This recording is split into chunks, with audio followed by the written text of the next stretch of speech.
열매가 연근은 계절. 오늘도 하나님 말씀과 함께 소망 가득한 하루 되십시오. 안녕하세요, 성도 여러분. 9월 24일 수요일 말씀 묵상 시작하겠습니다. 오늘 함께 나눌 말씀은 로마서 9장 14절부터 16절까지 말씀입니다. Romans chapter 9 verse 14 to 16. 함께 읽겠습니다. 그런즉 우리가 무슨 말을 하리요? 하나님께 불의가 있느냐? 그럴 수 없느니라. 모세에게 이르시되 내가 긍휼히 여길 자를 긍휼히 여기고 불쌍히 여길 자를 불쌍히 여기리라 하셨으니 그런즉 원하는 자로 말미암음도 아니요 다른 박질하는 자로 말미암음도 아니요 오직 긍휼히 여기시는 하나님으로 말미암음이니라. 아멘. 여러분, 르네상스 시대를 대표하는 위대한 조각가 미켈란젤로를 잘 아시죠? 피렌체의 다비드상, 그리고 바티칸의 피에타, 그리고 로마의 모세상이 그의 대표적인 작품입니다. 그 중에 그의 대표작 다비드상에 얽힌 흥미로운 이야기가 하나 있습니다. 피렌체 대성당을 장식하기 위해서 준비된 대리석이 하나 있었는데요. 그 대리석이 너무 크고 또 결함이 많아서 여러 조각가들이 시도하다가 포기를 했습니다. 이 대리석은 그 이후에 40년 동안 쓸모없는 돌로 그냥 방치되었습니다. 그런데 26살의 미켈란젤로가 그 대리석을 맡았습니다. 사람들은 저 결함 많은 돌로 무슨 작품을 만들 수 있겠어 하면서 걱정을 했습니다. 그러나 미켈란젤로는 그 대리석 안에 걸작이 숨어 있다고 보았습니다. 그래서 정성껏 조각하기 시작했고 3년의 작업 끝에 세상이 감탄하는 걸작, 바로 다비드상이 탄생했습니다. 높이 5m가 넘는 거대한 조각상으로 지금도 피렌체의 상징으로 남아있죠.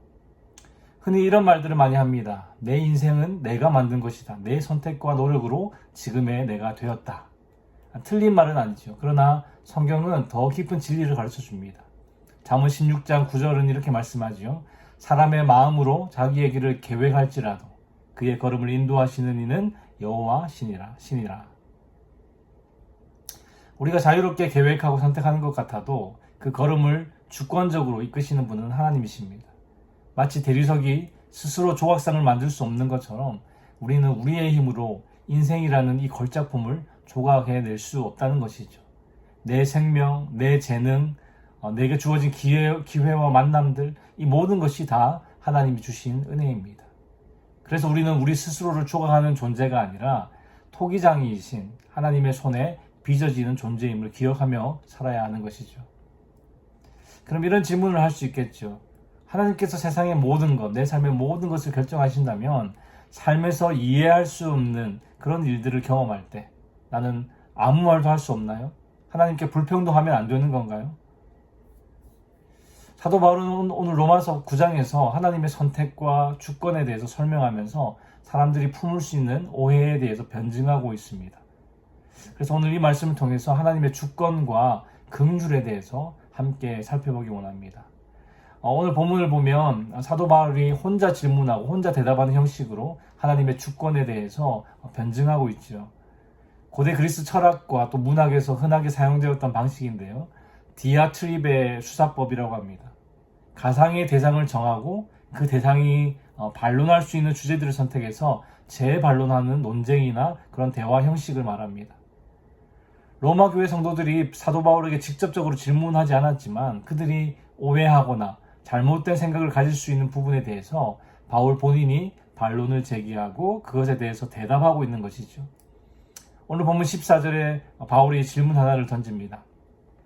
그런즉 우리가 무슨 말을 하리요? 하나님께 불의가 있느냐? 그럴 수 없느니라. 오늘 본문 바로 앞에 보시면 하나님께서 리브가에게 큰 자가 어린 자를 섬기리라.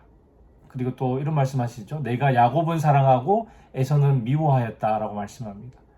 먼저 태어난 장자가 그 동생을 섬기는 것, 그리고 하나님께서 한 사람은 사랑하고 다른 사람은 미워하시는 것, 누구라도 하나님의 선하심이나 공평하심보다는 평등하지 않고 차별하시는 하나님이 보일 겁니다. 동생 야곱에게만 아무 이유 없이 특권을 주시는 것은 상식에도 어긋나고 당시 사회 문화적으로도 맞지 않습니다. 많은 사람들이 하나님의 선택에 대해서 그것이 정의로운 것인지 의문을 갖게 되지요. 그런데 사도 바울은 하나님이 불공평하시다고 이의를 제기하는 이들을 염두에 두고 하나님께 불의가 있느냐? 그럴 수 없다라고 분명히 대답합니다. 사도 바울의 논증이 15절, 16절에서 펼쳐지는데요. 15절, 16절을 함께 읽어보겠습니다. 모세에게 이르시되 내가 긍휼히 여길 자를 긍휼히 여기고 불쌍히 여길 자를 불쌍히 여기리라 하셨으니 그런즉 원하는 자로 말미암음도 아니요 다른 박질하는 자로 말미암음도 아니요 오직 긍휼히 여기시는 하나님으로 말미암음이니라. 사도 바울은 하나님께서 결코 불의할 수 없는 근거로 출애굽기 33장 19절에서 모세에게 하신 말씀을 인용합니다. 내가 긍휼히 여길 자를 긍휼히 여기고 불쌍히 여길 자를 불쌍히 여기리라. 여러분, 이 말씀은 내가 하나님이고 절대적인 주권자이기 때문에 내 마음대로 선택하고 내 마음대로 행할 것이다 하면서 마치 독재자처럼 마음대로 결정하고 행동하시는 그런 하나님을 말하고자 하는 게 아닙니다. 바울이 이 말씀을 인용하면서 말하고자 하는 것은 하나님의 대표적인 본질적 속성들에 해당하는 은혜, 그리고 긍휼, 사랑입니다. 하나님께서 야곱과 에서에 대해서 행하신 선택은요, 차별이 아니라 긍휼의 선택이었다는 것이죠.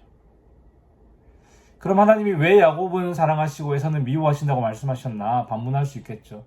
긍휼의 선택보다는 아무리 봐도 차별처럼 들리기 때문입니다. 그런데 여러분, 성경에서 사랑하다와 미워하다는 어떤 절대적인 감정적 증오라기보다는 선택이나 비선택을 가리키는 경우가 더 많습니다. 예를 들어서 예수님이 이렇게 말씀하셨죠. 무릇 내게 오는 자가 자기 부모와 처자와 형제와 자매와 더욱이 자기 목숨까지 미워하지 아니하면 능히 내 제자가 되지 못하고. 이 말씀을 문자 그대로 받아들이는 사람들도 있는데요. 이 말씀은 진짜로 부모와 아내와 형제들을 미워하라는 말씀이 아니죠. 성경을 한 번이라도 읽어본 사람이라면 예수님의 이 말씀을 문자적으로 해석할 수가 없습니다. 성경의 전체적인 가르침, 내 이웃을 내 몸과 같이 사랑하라에 반하기 때문이죠. 예수님의 의도는 감정적으로 그들을 미워하라는 것이 아니라 우선순위를 말씀하고 계신 겁니다. 그래서 야곱은 사랑하고 에서는 미워했다는 말씀은 야곱을 언약의 계승자로 선택하셨다는 뜻이고 에서는 언약의 계승자에서 제외했다는 뜻입니다. 그들에 대한 하나님의 감정을 뜻하는 게 아니라는 것이죠. 한 부부가 고아원을 찾아갔다고 가정해 보겠습니다. 수십 명의 아이들 중에 한 명을 입양하기로 결정했습니다. 그 아이가 다른 아이들보다 특별히 더 착하거나 공부를 잘해서 선택된 것이 아닙니다. 그 부부의 사랑과 긍휼이 그저 그 아이에게 임한 것이죠.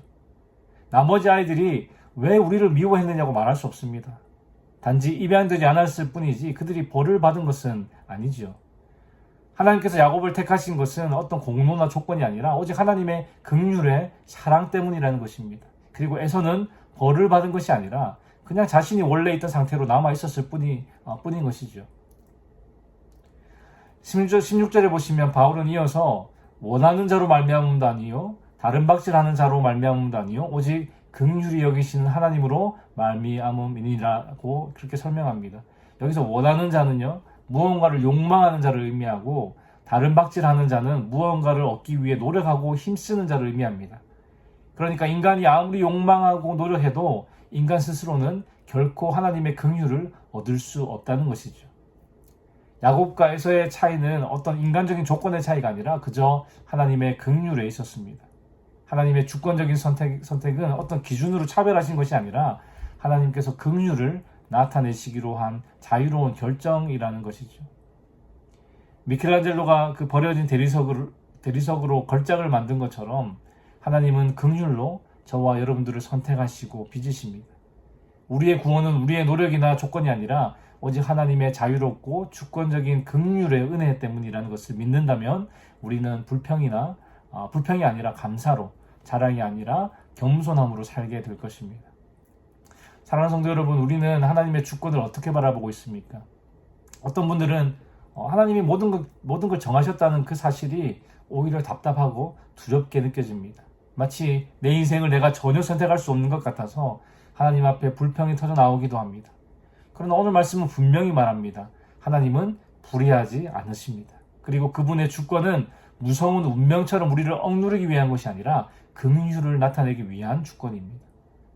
내가 다 이해하지 못하는 순간에도 하나님은 선하시며 또 그분의 뜻은 결국 우리를 살리시고 구원하시려는 긍휼이라는 것이죠. 그래서 하나님의 주권은 이제 우리에게 두려움이 아니라 오히려 위로가 되는 것입니다. 하나님께서 내 삶을 나보다 더 잘 아시고 긍휼로 이끌고 계시다는 사실이 우리의 마음을 안심하게 만들지요. 사랑하는 성도 여러분, 하나님은 결코 무례하지 않으십니다. 그분의 주권은 언제나 우리를 향한 긍휼의 손길이라는 것을 믿으시기 바랍니다. 그 믿음이 오늘 하루도 저와 여러분들의 삶에 큰 위로가 되기를 우리 주님의 이름으로 축원합니다. 기도하겠습니다. 하나님 아버지, 오늘 말씀을 통해 하나님의 주권이 결코 불의하지 않고 언제나 우리를 향한 긍휼임을 깨닫게 하시니 감사합니다. 우리의 구원이 우리의 열심이나 조건에 달린 것이 아니라 오직 하나님의 자유롭고 주권적인 긍휼의 은혜 때문임을 고백합니다. 그래서 우리는 자랑할 것도 불평할 것도 없사오니 오직 감사와 겸손으로 주님 앞에 서게 하여 주시옵소서. 주님, 때로 우리의 삶이 이해되지 않고 답답하게 느껴질 때가 있습니다. 그러나 그 순간에도 주님은 불의하지 않으시며 우리를 살리고 구원하시려는 선하신 뜻을 이루고 계심을 믿습니다. 주님의 그 주권이 답답함이나 두려움이 아니라 위로로 다가오게 하시고 주님의 긍휼로 말미암아 우리 마음 가운데 평안이 충만하게 하여 주시옵소서. 주님, 오늘도 주께서 주시는 힘과 은혜로만 살아가기 원합니다. 주의 도우심으로 승리하는 하루 되게 하여 주시옵소서. 감사를 드리며 예수 그리스도의 이름으로 기도합니다. 아멘. 수요 기도 제목을 함께 기도하겠습니다. 교육부 및 청년 등 다음 세대 사역을 위해 기도하실 때에 영아부, 유아부, 초등부, 청소년부가 교회학교를 통해 복음을 만날 수 있도록 대학부, 청년부, EM 사역을 통하여서 우리 다음 세대가 신앙적 가치관을 확립하도록 기도해 주시기 바랍니다. 구역장님들과 새가족들을 위해 기도하실 때에 우리 구역장님들 한 분 한 분이 섬김을 통해서 각 개인이 은혜와 복을 누리도록 새가족들이 잘 정착하여 믿음의 뿌리를 견고하게 내리도록 기도해 주시기 바랍니다. 선교사님을 위해 기도하실 때에는 네팔의 윤성철 선교사님, 터키의 하상욱 선교사님, 일본의 문일배 선교사님, 페루의 윤애경 선교사님, 그들의 선교사역을 통하여서 많은 영혼들이 복음을 듣고 주께 돌아올 수 있도록 함께 기도해 주시기 바랍니다.